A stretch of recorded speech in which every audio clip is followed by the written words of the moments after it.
ഫ്യൂച്ചറിൽ ഞാനൊരു HR ആവും എന്നുള്ളൊരു കാര്യത്തിൽ ഭയങ്കര കോൺഫിഡൻ്റ് ആണ്. Hi, my name is Sadiya. I am from Malappuram.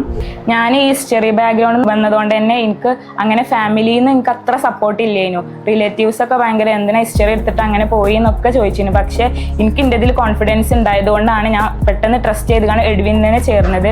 പക്ഷേ ഇപ്പോൾ ഈ 1 month കൊണ്ട് എനിക്ക് ഒന്നുപാടി എൻ്റെ കോൺഫിഡൻസ് അറ്റ് പീക്ക് ലെവലിൽ എനിക്ക് തോന്നിക്കൊണ്ട് ഞാൻ കോൺഫിഡൻ്റ് ആണ്, എന്നെക്കൊണ്ട് കഴിയും, ഒരു കാര്യത്തിന് ഞാൻ ഇപ്പോൾ നോ പറയാറില്ല.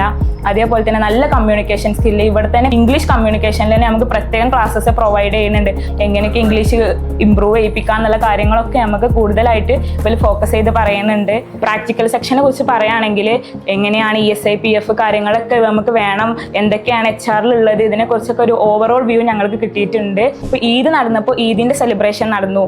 മാനേജ്മെൻറ്റ് ഫസ്റ്റ് ആകുമ്പോൾ ഞങ്ങളുടെ കോൺഫിഡൻസിൻ്റെ സ്കില്ല്, കമ്മ്യൂണിക്കേഷൻ സ്കില്ല്, ഇനാഗുറേഷൻ്റെ പ്രോഗ്രാം, ഫ്രഷേഴ്സ് ഡേ, ഈ കാര്യങ്ങളൊക്കെ ഞങ്ങൾ സ്റ്റുഡൻസ് ആണ് ഇത് അറേഞ്ച് ചെയ്ത് ഈ പ്രോഗ്രാം ഒക്കെ നടത്തിയത്. എക്സ്പീരിയൻസ്ഡ് ആയിട്ടുള്ള ക്ലാസ് എടുക്കണോണ്ട് തന്നെ എന്തുകൊണ്ട് നമുക്ക് ബെറ്റർ ആയിട്ട് ഈ 6 month കൊണ്ട് എങ്ങനെ ഒരു HR ആവാന്നുള്ള കാര്യങ്ങൾ ഫ്ലുവൻ്റ് ആയിട്ട് ഞങ്ങൾക്ക് മനസ്സിലാവും. ഈ 1 month ജേണി തന്നെ എങ്ങനെ ഒരു HR ആവാന്നുള്ള ഒരു ഓവറോൾ വ്യൂ കിട്ടിയതുകൊണ്ട് തന്നെ ഫ്യൂച്ചറിൽ ഞാനൊരു HR ആവും എന്നുള്ളൊരു കാര്യത്തിൽ ഭയങ്കര കോൺഫിഡൻ്റ് ആണ്.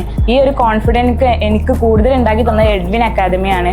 സോ ഞാൻ എഡ്വിൻ അക്കാദമിനോട് എന്നും താങ്ക്ഫുൾ ആയിരിക്കും. Thank you Edwin.